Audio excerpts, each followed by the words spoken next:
நீ என்ன நினைக்கிறாய் என்பதற்கும் மேலாக நீ எப்படி உணர்கிறாய் என்பதே முக்கியம்.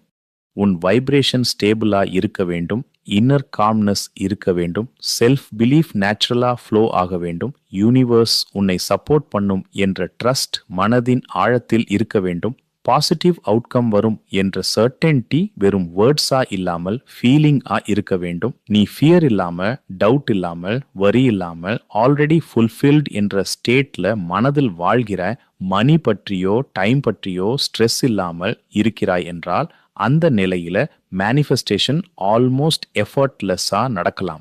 அப்போது லைஃப்ல ஈவெண்ட்ஸ் தானாக அலைன் ஆகும், ஆப்பர்ச்சுனிட்டிஸ் நீ தேடாமலே உன்னை தேடி வரும். ஆனால் இங்கேதான் ரியாலிட்டி செக் வருகிறது. நம்மில் பலரும் நார்மல் ஹியூமன் பீயிங்ஸ், மங்க்ஸ் இல்லை, யோகிஸ் இல்லை. 24 மணி நேரமும் 7 நாட்களும் அந்த பெர்ஃபெக்ட் மென்டல் ஸ்டேட்ல ஸ்டே செய்வது பிராக்டிகலி மிகவும் கடினம்.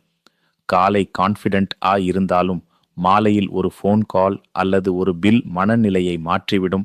அடுத்த நாள் டவுட் மீண்டும் வந்து நிற்கும். இப்படிப்பட்ட நிலையில் விஷுவலைசேஷன் மட்டும் போதும் என்று சொல்வது எல்லோருக்கும் பிராக்டிக்கலா இருக்காது. அப்படியானால் நாம் என்ன செய்ய வேண்டும்? விஷுவலைசேஷனை விட்டுவிட வேண்டுமா என்ற கேள்விக்கு பதில் இல்லை. அதற்கு பதிலாக நெக்ஸ்ட் கைடன்ஸை நப்போலியன் ஹில் நமக்கு கொடுக்கிறார். Napoleon Hill think and grow, ritual faith without action is dead என்று சொல்வது ஒரு வார்னிங் மாதிரி. பிலீஃப் மட்டும் இருந்தால் அது பொட்டென்ஷியலா இருக்கும், ஆனால் ஆக்ஷன் இல்லை என்றால் அது ரியாலிட்டியா மாறாது என்பதே அவரின் பாயிண்ட்.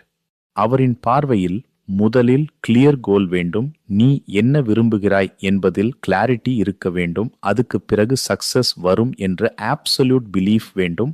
ஆனால் அதோடு இன்டெலிஜென்ட் ஆக்ஷன் இணைந்தால்தான் மேனிஃபெஸ்டேஷன் கிரவுண்ட் ரியாலிட்டிக்கு வரும். அவர் ஸ்டடி செய்த Andrew Carnegie, Henry Ford, Thomas Edison போன்ற எல்லோரும் சக்சஸ் ஐ விஷுவலைஸ் செய்தார்கள். ஆனால் அவர்கள் அதோடு கன்சிஸ்டன்ட் ஆக்ஷன் எடுத்தார்கள். ஃபெயிலியர் வந்தாலும் ஸ்டாப் செய்யவில்லை. யூனிவர்ஸ் டோரை ஓபன் செய்யலாம், சயின்ஸ் கொடுக்கலாம், ஆப்பர்ச்சுனிட்டிஸ் காட்டலாம்.